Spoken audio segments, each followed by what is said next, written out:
우리 교회 어르신들이 많으신데 여기 계시는 어르신 분들에게 죄송하지만 저도 이제 나이를 먹어가는지 시간이 이렇게 빨리 흘러가는 것을 느끼게 됩니다. 오늘은 11월하고도 2022년의 11월의 마지막 주일입니다. 너무 시간이 이렇게 빠르게 달려가고 있습니다.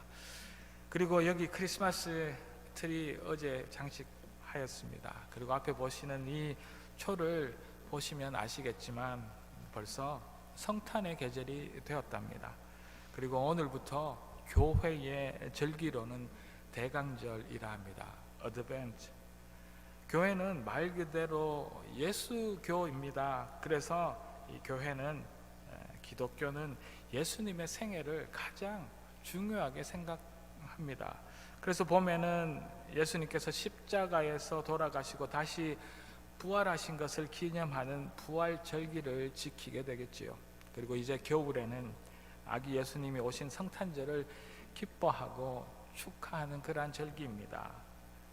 이 부활절 앞 40일 동안을 사순절이라 하여서 예수님의 그 십자가에서 돌아가심을 묵상하며 우리의 삶을 되돌아보고 경건하게 보낸다고 한다면, 오늘부터는 이 대강절은 예수님의 그 탄생과 다시 예수님이 오실 그 재림을 기다리는 그 4주간에 즐겁고 기뻐야 할 그러한 계절 절기입니다. 그래서 이 앞에 보시는 이 5개의 초를 보시면 아시겠지만 4번의 주일과 그리고 성탄을 포함하여 5개 초를 놓고 한 주마다 하나씩 키는 그러한 대강절이 오늘부터 시작된 것입니다. 제가 어릴 때만 해도 그래도 믿는 기독교인이든지 아니면 믿지 않는 사람이라고 하더라도 성탄절이 다가오면 모두 기뻐하고 또 즐거워하며 뭔가 모를 그 한 해의 마지막을 함께 들뜬 기분으로 보냈던 것이 기억납니다. 그런데 요즘은 이 성탄의 계절이 믿지 않는 사람에게는 별 관심이 없어져 버린 것 같습니다. 그리고 또 우리 믿는 성도들에게서조차도 별 감흥이나 설렘이 없어 보여서 안타깝기 그지없습니다. 이런 세대에 예수님의 복음, 그 구원의 사역을 어떻게 전하고 나눌까 참 고민이 되기도 합니다. 교회의 절기라는 것이 교회 안에서조차 별 의미 없어 보이고, 혹 이제 커가는 우리 젊은 세대들, 새로운 세대들의 그 눈에는 쾌쾌 묵은 오랜 옛 관습을 지키고자 하는 이야기가 전혀 통하지 않는 어른들의 모습으로 보일지 몰라도, 우리는 다시 이 찾아온 이 대강절을 이미 2000년 전에 하나님께서 인간의 몸을 입고 이 땅에 오신 예수 그리스도의 그 탄생하심을 축하하고, 우리의 마음속에 또 우리의 삶 속에 말씀과 성령으로 다시 찾아오셔서 새롭게 임재하실 것을 기다리는 절기, 이 대강절이 되기를 기대하기를 소망합니다. 이제 우리는 하나의 촛불을 밝혔습니다. 촛불이 어두운 곳을 밝히는 것처럼 빛으로 오신 예수님께서 점점 어두워져만 가는 이 세상을 밝히시려고 이 땅에 큰 빛으로 오셔 어두움, 절망, 또 부족함, 병듦, 미움, 다툼, 또 우리 안에 있는 그 가난을 몰아내고 밝은 빛으로 우리의 마음에 큰 기쁨을 주시며 끝내 우리를 죄에서 구원하시고 살리실 것을 믿습니다. 이 대강절 기간 동안 예수 그리스도를 간절한 마음으로 그리움과 목마른 그 사모함으로 기다리는 우리가 되기를 소망합니다. 오늘 말씀을 통하여 다시 한번 성탄을 어린 마음으로, 기쁜 마음으로, 즐거운 마음으로 기대하며 오늘 주신 말씀의 은혜를 찾아보도록 하겠습니다. 첫째로, 예수님의 이 족보는 소망의 족보라고 이야기합니다. 우리가 처음 성경을 읽을 때 오늘 이 말씀을 읽었지요. 이 마태복음 1장부터 나오는 이 부분, 예수님의 계보, 예수님의 족보를 보고 지루해하고 왜 이런 것이 여기 있을까 생각한 적이 있을 것입니다. 누가 누구를 낳고 누가 누구를 낳고 목사님 저거를 다 읽으셔야 하나? 이런 생각 없으셨습니까? 여러분들은 이 예수의 족보를 보고 여러분들 자신의 족보를 한번 생각해 보셨습니까? 저는 경주 김가라고 하죠. 경주 김가 제숫공파 56대 손이라 말합니다. 이제 저희 아버지께서도 돌아가시고 제가 이 캐나다에서 산지도 꽤 오래되어 버려서 제 족보를 거의 잊어버리고 한국에 있는 족보를 제 아들에게 보여줄 수조차 이제 없는 그런 상황이 되어 버렸습니다. 그래서 제가 어릴 때만 해도 제 아버지께서는 명절만 되면 저희 집이 큰 집이었기 때문에 집에 있는 족보를 꺼내 놓으시고 저희 형제와 또 제 사촌들에게 이 족보에 대한 이야기들을 가르쳐 주셨습니다. 그리고 저희 집이 어떤 집인지 자주 말씀해 주셨지요. 제가 보기에는 이래도 왕족입니다. 지금은 기억이 가물가물하지만 그곳에 제 이름이 그 족보의 한 부분에 저희 아버지 성함 밑에 나와 있었던 것을 기억합니다. 오늘 본문 2절에서 15절에 나오는 누가 누구를 낳고 누가 누구를 낳고 누가 누구를 낳고 이 지루한 것 같은 이러한 이야기들이 저희 족보에도 있었습니다. 이 족보는 자신의 뿌리로 가정과 개인의 역사이기도 합니다. 우리 기억에는 한계가 있으니 그 역사를 기억에 놓은 것이 계보 족보입니다. 오늘 이 본문은 인간 예수님의 뿌리, 개인의 역사를 보여주고 있는 것이지요. 우리에게도 족보가 있어 내가 누구의 자손인지를 그 족보를 보며 알 수 있는 것처럼 하나님, 신이 인간으로 오신 우리 인간의 상식이나 지혜로는 이해가 되지 않는 그 일에 대하여서 하나님께서는 정확하게 설명하시고 싶으셨던 것이지요. 그래서 이 족보를 복음서의 가장 첫 부분에 기록해 두고 있는 것입니다. 너무 지루해 하지 마시고 차근차근 한번 보시기를 부탁드립니다. 우리 구세주 예수님은 소설처럼 지어낸 인물도 아닙니다. 그리고 그저 하늘에서 뚝 떨어지신 그 신화 속의 인물은 더더욱이나 아닌 실제로 이 계보를 따라서 인간으로 태어나시고 살았던 그 한 사람의 사람, 그리고 하나님이신 그분이 예수님이십니다. 오늘 본문 3절과 5절, 6절 그리고 16절을 한번 보도록 하겠습니다. 3절입니다. 유다는 다말에게서 베레스와 세라를 낳고 베레스는 헤브론을 낳고 헤브론은 람을 낳고 또 5절입니다. 살몬은 라합에게서 보아스를 낳고 보아스는 룻에게서 오벳을 낳고 오벳은 이새를 낳고 이새는 다윗 왕을 낳으니라. 다윗은 우리아의 아내에게서 솔로몬을 낳고 16절입니다. 야곱은 마리아의 남편 요셉을 낳았으니 마리아에게서 그리스도라 칭하는 예수가 나시니라. 아멘. 이 네 개의 구절 가운데서 여러분들은 무엇을 볼 수 있으십니까? 여기에는 5명의 여자가 나옵니다. 족보는 그 집안의 중요한 역사이고 기록이기 때문에 그 당시 아주 오래전에는 여자들이 족보에 나온다는 것은 참 특별한 의미이기도 합니다. 그리고 이 여자들의 삶을 다시 본다면 우리에게는 새로운 희망, 소망이 조금이라도 생길 것 같습니다.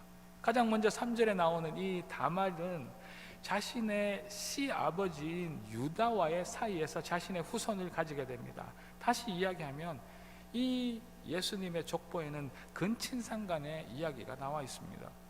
그리고 5절 라합입니다. 이 라합의 이름은 그 앞에 기생 라합이라고 기생으로 불려집니다. 그리고 룻은 그 당시 저주받은 땅 모압이라는 그 땅의 이방 나라의 여인이었습니다. 그리고 6절에 다시 읽어보면 다윗이 아들 솔로몬을 이야기하며 자신의 부하 장수인 우리아의 아내라고 밧세바의 이름조차 적어놓지 않고서 그 자신의 부하 아내와 상관하여서 아들을 낳았다, 솔로몬을 가졌다고 말하고 있습니다. 이 또한 정상적인 관계, 절대 아닌 불륜의 이야기가 예수님의 그 족보 안에 나와 있습니다. 그리고 마지막으로 예수님은 어머니인 마리아가 예수님의 족보에 나오고 있습니다. 하나님께서는 이 여인들을 통해서 오랜 시간이 지난 우리에게까지 알려주시고 싶으신 것이 있으셨습니다. 그 여인들의 몸을 빌어서 하나님이신 예수님이 이 땅에 오신 것도 맞겠지만 멋진 귀족의 집안의 여인도 아니고 아주 본이 되어지는 아주 모범된 그러한 여인의 몸 안에서 나온 것이 아니라 손가락질 받고 또 그 당시 무시당하던 기생, 또 이방 나라 여인들의 그 후손으로 이 땅에 오신 그분이 우리의 왕, 우리의 그리스도 예수님이시라는 사실입니다. 이런 사실을 보면 하나님은 정말 배려가 깊으신 분이십니다. 하나님은 정말 낮고 낮은 모습으로 우리에게 오시고 싶으셨고, 하나님은 우리를 그렇게 정말 가장 작은 것까지, 그렇게 험불한 것까지 사랑하셨던 분이 우리 하나님이시죠. 그리고 우리와 같은 죄인들, 우리와 같은 그렇게 자랑할 것이 없는 평범한 우리에게, 또 모든 사람들에게 소망과 희망을 주시기 위하여서 하나님의 아들이신 예수님을 그렇게 함부로 마음대로 이 땅에 보내내 던지신 것입니다.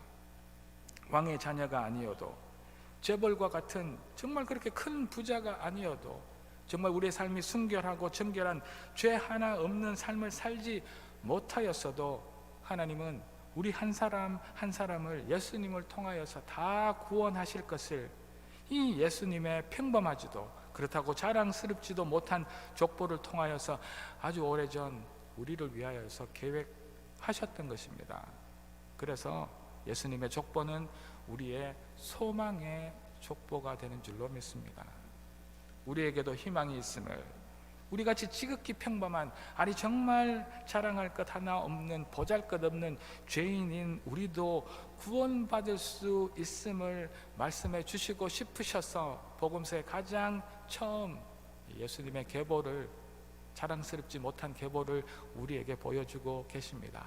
이 대강절에 이 말씀을 통하여 소망을 가지며 오실 아기 예수를 간절히 기다리는 우리 모두가 되어지기를 이 아침 주의 이름으로 축복합니다.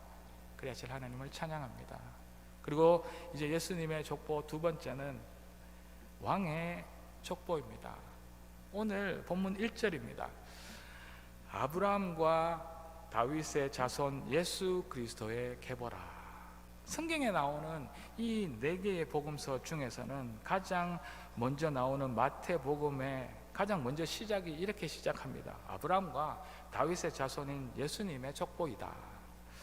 마태, 마가, 누가, 요한복음서는 다 예수님의 그리스도, 예수님의 생애를 이야기하고 있는 책들을 우리는 복음서라 이야기합니다.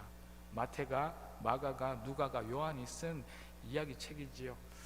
우리에게 예수님이 오신 이 좋은 소식이라는 의미의 복음서, 굿 뉴스 중에 하나가, 가장 첫 번째 나온 책이 마태복음입니다. 그런데 그 네 가지의 복음서는 다 예수님에 대해 적고 또 우리에게 알리고 있는 것이 맞지만은, 그 복음서 네 개는 각각 조금씩 다른 특성을 가지고 있답니다. 그 중에서 이 마태복음은 이 땅에 왕으로 오신 예수 그리스도를 우리에게 선포하고 있는, 왕에 대한, 예수님이 왕이시라는 그 이야기들을 가지고 이 복음서를 쓴 책이 마태복음입니다. 요즘 우리가 사는 나라들은 대부분이 민주주의 국가로 국민이 주인이고, 국민들 중에서 그 백성을 다스릴 대표를 뽑은 그런 대의민주주의 제도를 가지고 있는 나라들이 대부분입니다. 그러나 얼마 전에 영국에서도 엘리자베스 여왕이 죽고 그 아들이 대를 이어서 왕이 된 것처럼 우리 인류의 가장 오래된 그 정치의 모양은 바로 왕이 통치하는 왕권 정치의 모습입니다. 지금도 몇몇 국가에는 그 흔적이 남아있죠. 현대를 살아가는 우리들은 왕을 생각하면 아주 낭만적인 존재로 생각하여서 멋진 왕궁에 살며 화려한 옷과 머리에 왕관을 쓴 그런 동화 같은 왕을 생각하실지도 모르겠습니다. 어린 우리 딸들은 왕자와 결혼하겠다는 그런 꿈을 꾸고 살아가는 그런 우리의 모습이기도 하죠. 그러나 사실 왕이라는 존재는 어느 민족이나 어느 국가를 보더라도 그는 막강한 권력을 가지고 있어서 모든 백성 그 위에 군림하는 존재가 왕이었지요. 그는 법보다 위에 있고 그가 하고 싶어 하는 것은 자신의 뜻대로 마음대로 할 수 있는, 그래서 모든 백성들이 그 왕 앞에서는 벌벌 떨었을 그런 엄청난 힘을 가진 존재가 왕이었답니다. 이 땅 위에서 그 나라 안에서 왕보다 높은 사람이 없었으며 그 왕에게 불복종하거나 왕을 이기려고 하다가는 온 집안이 죽임을 당하는 그러한 엄청난 힘과 권력을 가진 그 이가 왕입니다. 요즘 하는 말로 금수저, 은수저, 흙수저라는 표현 가운데 이 왕은, 이 후손들은 다이아몬드 수저라고 할 수 있는 그런 누구와도 비교할 수 없는 모든 것을 가지고 막강한 힘까지 태어나면서부터 가진 그런 사람들이 왕과 그 후손들입니다. 오늘 본문의 이 내용이 이 왕의 계보, 왕의 족보입니다. 자, 이제 17절을 제가 한번 읽어보도록 하겠습니다. 그런즉 모든 대수가 아브라함부터 다윗까지 14대요 다윗부터 바벨론으로 사로잡혀 갈 때까지 14대요 바벨론으로 잡혀간 후부터 그리스도까지 14대더라.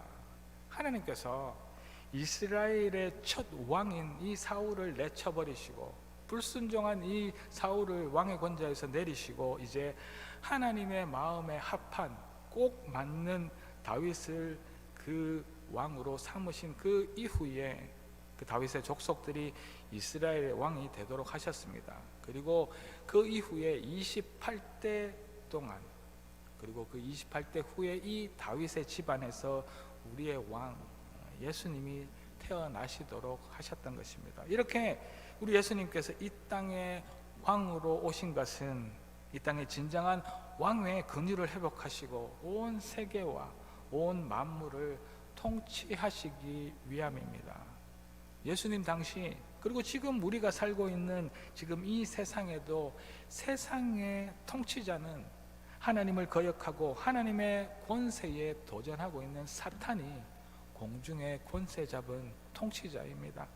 하나님은 그 사탄의 통치와 그 권세에서 그를 끌어내리시고 패하게 하시려고 예수님을 이 땅의 왕 중의 왕으로, 만물의 왕으로 보내셨습니다. 하나님은 인류가 생긴 이래 벌써 이런 원대한 계획을 세워놓고 계셨던 것입니다. 공중의 권세 잡으니 사탄의 그 통치를 물리치시려고 예수님을 이 땅의 왕으로 보내신 것입니다. 다윗의 집에서 태어나신 왕 중의 왕이신 이 예수님은 그저 우리의 영적인 왕이실 뿐만 아니라 더하여서 우리가 사는 그 삶의 모든 것의 왕이시기도 합니다. 그는 우리가 아는 왕들처럼 우리 위에 군림하시거나 우리를 마음대로 하시려고 왕으로 오신 것이 아니라 포악한 이 세상, 공중의 권세 잡은 사탄의 그 권세를 멸하시려고 왕 중에 왕으로 오셨다는 그 사실들을 우리는 알아야 할 줄로 믿습니다.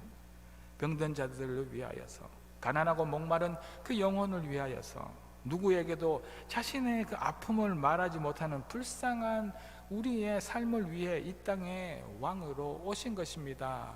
우리 위에 군림하는 왕이 아니라 낮고 낮은 섬김의 왕으로 오신 것이지요. 예수님을 왕으로 모신 우리들은 이제 세상의 불의와 그 폭력 앞에 당황할 필요가 없답니다. 우리를 굴복시키려는 그 무서운 힘 앞에 주눅들 필요도 더더욱이나 없습니다. 우리의 왕이신 예수님이 가라 하시면 가고 그 자리에 서라 하시면 서면 되는 것입니다. 우리는 우리의 왕 되신 그분의 그 통치적 주권에 따라서 우리 하루하루의 삶을 충분하고 감사하는 마음으로 살아가기면 될 뿐입니다. 오늘 대강절 이 첫 주일, 우리의 왕 되신 예수님을 그 기쁨과 설레움으로 기다리며 이 세상의 모든 그 통치자들, 특히 그 사단의 권세를 꺾으시고 우리에게 끝없는 자유와 회복을 주실 그 예수님만 기뻐하며 기다리는 저와 여러분들 되시기를 이 아침 주의 이름으로 축복합니다. 그리하실 하나님을 찬양합시다. 이제 본문 가운데 예수님의 족보는 셋째로 이렇습니다. 그리스도의 족보입니다. 이미 말씀드린 것처럼 하나님께서는 영원 전부터 예수님을 우리 왕으로 세우셨고 우리에게 보내셨습니다.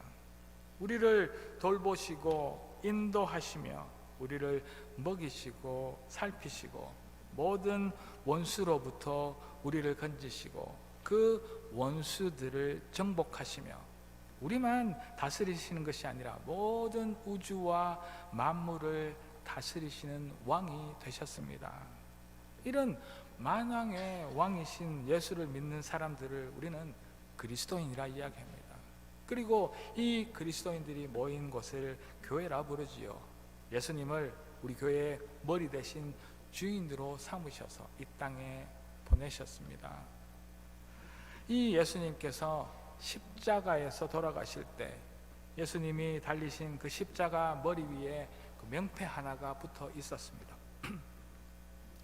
그 머리 위에 쓰인 그 명패에는 유대인의 왕이라고 히브리어로 또 헬라어로 로마인 라틴어로 기록되어 있었다.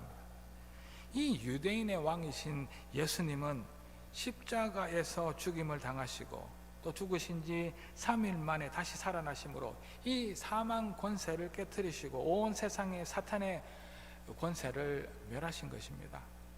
사단의 권세의 핵심인 그 죽음을 물리치시고 죽음에서 종로로 타던 사람인 우리들에게 부활의 그 생명을 주셨습니다. 할렐루야.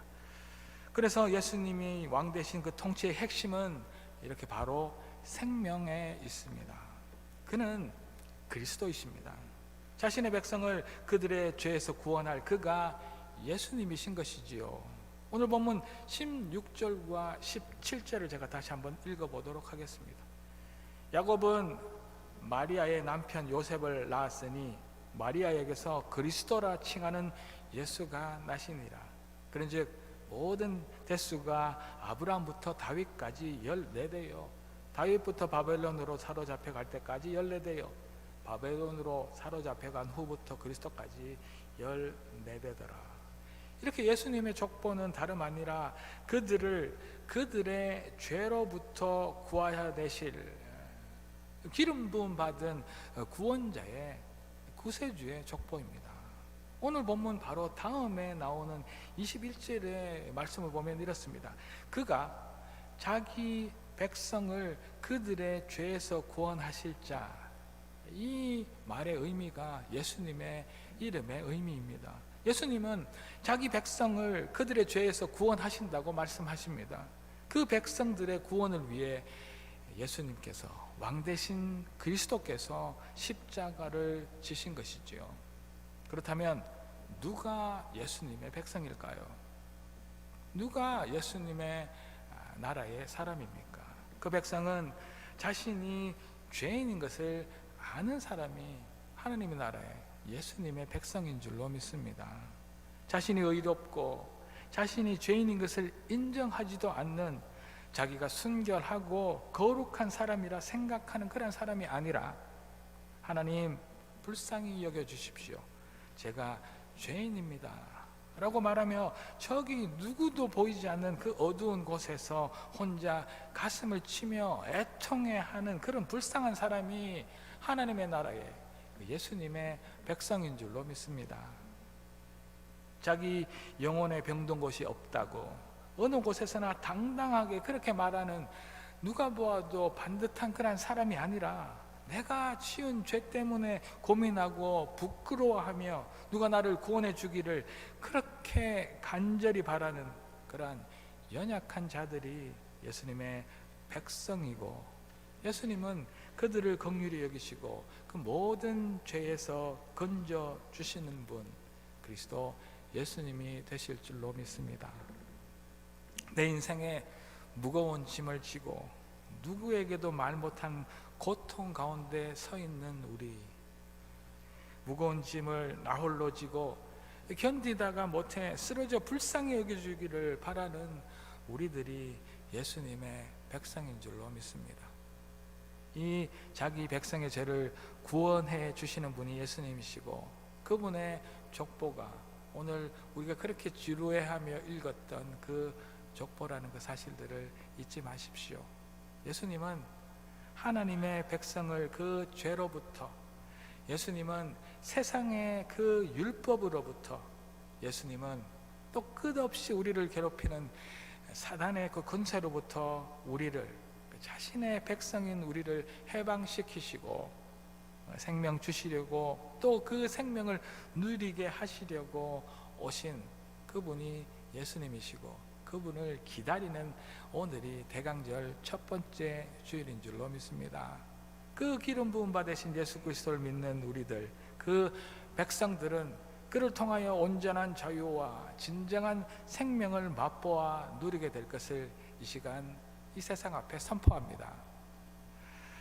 이 성탄의 계절에 우리가 그렇게 기다려야 하는 분은 우리의 그리스도, 우리의 죄로부터 건져내실 예수님 것을 잊지 않고 예수만 믿는 저와 여러분들 되시기를 주의 이름으로 축복합니다.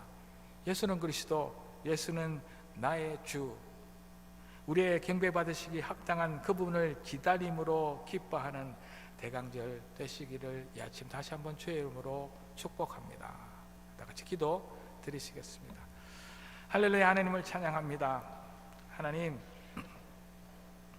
이 땅에 오신 예수 그리스도는 우리에게 소망을 주시는 분인 줄로 믿습니다. 자신의 잘남이나 자신의 완벽함이 아니라 그 허물 지시고 이 세상에 모든 죄를 짓고 있는 우리들에게 소망으로 오신 예수님, 그리고 이 세상의 공중의 권세 잡은 자를 멸하시려고 오신 왕 중의 왕, 만왕의 왕이 되신 예수님, 그리고 우리의 죄를 완전히 용서하시고 우리를 다시 회복시키시고 치유하시며 모든 아픔과 절망 가운데 살리게 하실 예수님이 우리 삶 가운데 오실 것을 기대하는 저희들 되게 도와주십시오. 하나님, 이 한 달 동안 기쁨과 즐거움으로 예수님을 기다리며 또 우리 삶 가운데 예수님의 그 통치가 이루어질 것들을 소망하는 우리가 되기를 다시 한번 더 간절히 바라오며 이 모든 말씀 살아계신 예수 그리스도 이름으로 감사드리며 기도 올리옵나이다.